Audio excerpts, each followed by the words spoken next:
hand. T.J. Hawkinson. There's Quandre Diggs is a big one because that's one of their safeties. So, Detroit is giving up 23, almost 24 points, fantasy points per game to the running back position. They're bad on the inside scheme, and we're going to see plenty of Aaron Jones, perhaps more so than last. Yeah. You'll see Aaron Jones. You'll see a mix of it. You'll see the outside stretch play being used by Jamal Williams, and you're going to see Aaron Jones on the inside scheme. You're going to LaFleur's going to try and see what's going to eat at that defense. I think it's also kind of telling that the Packers are favored by 4. I mean, more than a field goal. Yeah, I mean, but still, I mean, if they're 3, it's a push at home as basically a tie. But yeah, they're still giving them that extra edge, even with the injuries. So imagine what they would have with Adams and Savage in there. Exactly. Yeah, I guess, Darius Slay, he's going to be one of the biggest factors, right? Whether or not he's in there, that'll say a lot as to how successful they're going to be through the air and what they try to do.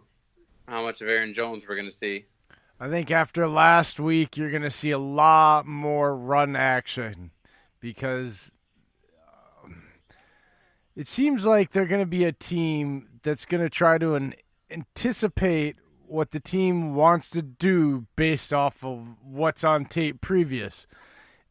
And if you look at last week, I think you're going to see more play action. It's going to open up the longer ball. I think this is an MVS game, so to speak. I don't think Aaron Jones won't get his yards, but I think they're going to come out right off the bat and get him to bite on the run, hit him deep, and then come back and just keep him off balance like that. Look. Do you want to know what the tight ends had last time against KC?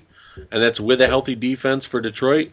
You had Kelsey, who had 85 yards on 7 catches, and then you had Yelder, who had 2 catches for 43 yards. So you're sitting at almost 130 yards for the tight ends. Well, I'm just saying... Graham and Lewis can get that. You know what's not talked about enough is what LaFleur did last week and how he said it during his press conference. It shows that he's not over his head. He's capable of adjusting, which is something we didn't see in the last 4 years of Mike McCarthy. He scrapped the outside zone and went to the inside zone on all those plays because that's what Aaron Jones and his offensive line is best at. And it worked. So I think he's capable of adjusting and anticipating what a team wants to try to come at them with based on what they're showing in previous weeks. I just think it's I wouldn't have said this maybe before, but after last week, that's a very Belichickian Patriot thing that I've wanted and pounded the table for.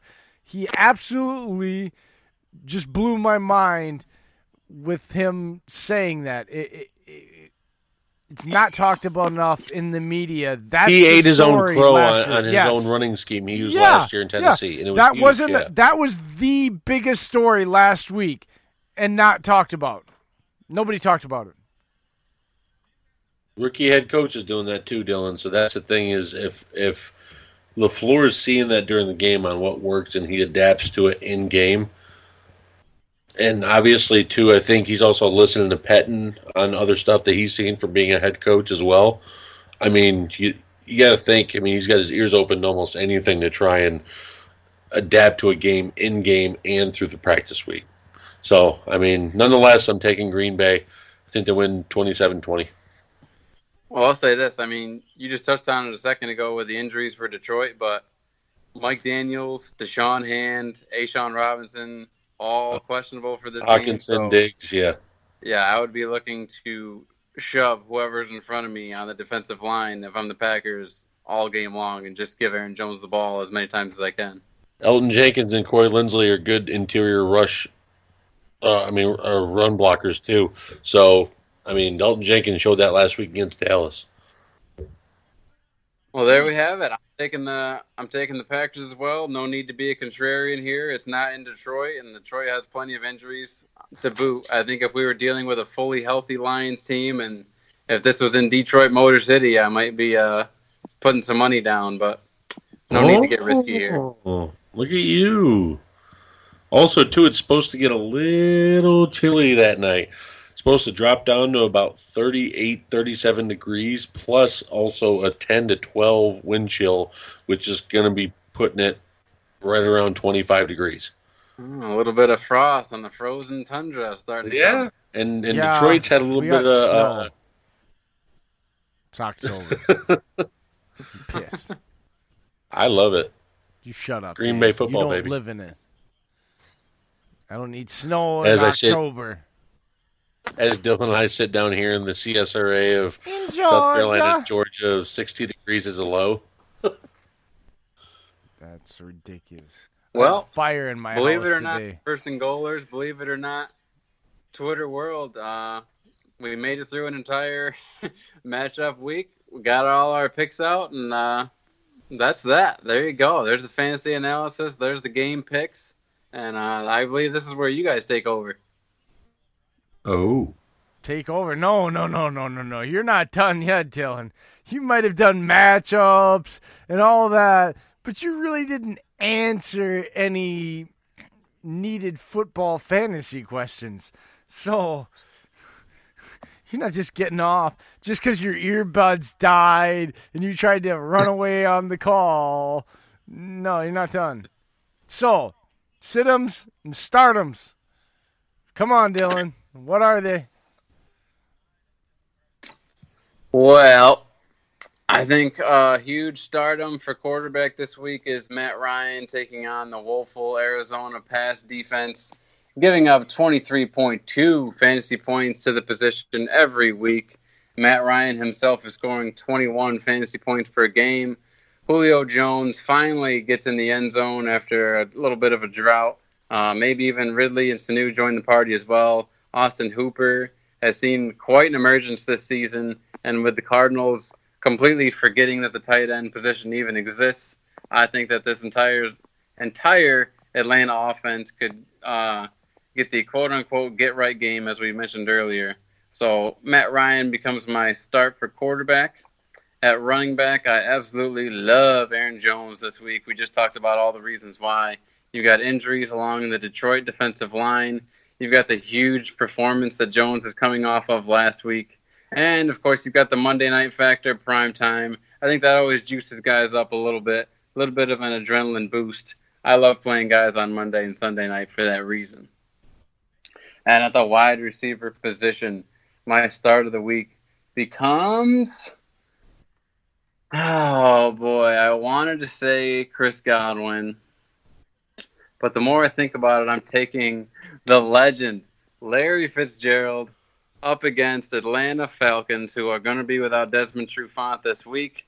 Larry Fitzgerald is scoring 9.6 fantasy points per game, which is kind of a disappointment, but he's had a couple big weeks to start the season. Atlanta's pass defense is ranked last in the league. So those are my starts for this week. I love Matt Ryan, I love Aaron Jones, and I love Larry Fitzgerald.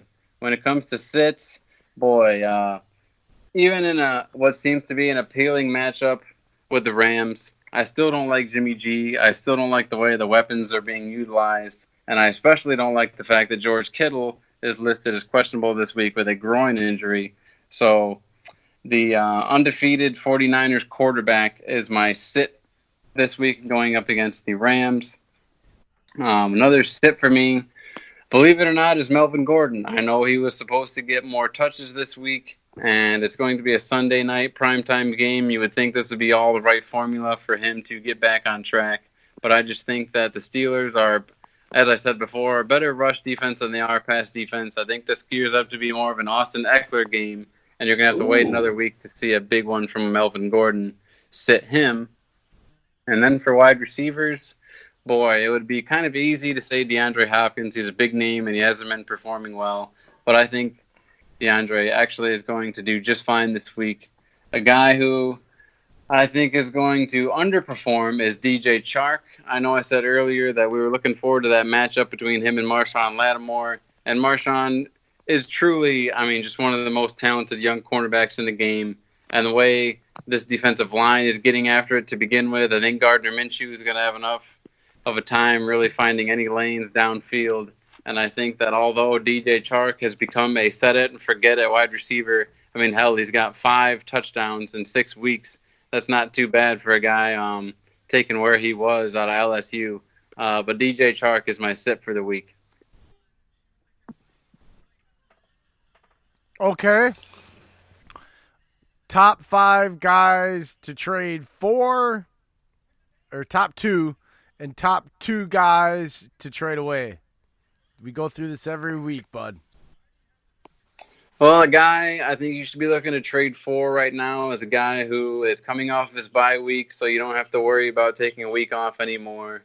That's Le'Veon Bell and this New York Jets offense. I think that he's had a couple, he hasn't been stellar, but he certainly hasn't been killing you, especially if you're in a PPR league. He's been getting plenty of work, and I think now with Darnold coming back, this is the time to really capitalize on what could be him catching fire for the rest of the season and someone to ride out, someone who could be on a lot of championship rosters is Le'Veon Bell. And then, hell, you need to trade for Will Fuller. Now's the time. DeAndre Hopkins has been underperforming, and Will Fuller just saw – it was one thing, right, that he got all the yardage last week, but 14 catches is no joke. He's clearly getting the eye of Deshaun Watson. So I think he's someone you could look to trade for. And also, I would be trying to trade for Julian Edelman, and I would be trying to trade for Michael Gallup. I think you can get both of those guys for fairly cheap. Michael Gallup is the number 2 in Dallas, and I think that a lot of people just see Amari Cooper and everything that comes with him, and you might be able to get Gallup for a deal, especially coming off of his injury. He's a young stud. He puts up 100-yard games, and nobody seems to notice. So I think he's another guy you should be looking to trade for. Looking to trade away, I would be trying to get off of the Brandon Cooks wagon right now. He just got another concussion. He's had several in his history thus far. I think it's putting his career in jeopardy. There haven't been too many reports that have come out and said that. But with him being such a boomer bust play, with Cooper Kupp being the main target in this Rams offense, I would be looking to try to trade Brandon Cooks. And also another guy I would be looking to try to trade is your guy, Jay, Will Disley. I think that with tight end being such a shallow position, you might actually get some pretty good value for Will Disley at this point in the season. And, long term down the stretch, you could probably find a guy to give you decent numbers at the tight end position if you stream someone. But right now, strike while the iron's hot. Everyone's looking to find someone to replace Jared Cook. And, Evan Ingram just got another injury. So there's guys out there who are banged up and looking to be replaced. So I think Will Disley and Brandon Cooks. Wait a second. Okay. Trade away. Unique situation. Disley or Kittle? Kittle. Excuse me. This week or rest of the season? Just the rest of the season. Kittle. Wow. I wasn't expecting that. Well, there you have it. That blows me. Okay, well, whatever. Okay. Yeah. Gotcha. Yeah. You have both, so hey. I know. I could have had Will Fuller, too, if somebody wouldn't have stole him from me. Oh, you can't be too bitter about that now. It happens. That's karma for getting frickin' Shepard, and then he gets hurt. It had to have been what was best for your team, right? Or you wouldn't have done it. I guess, whatever.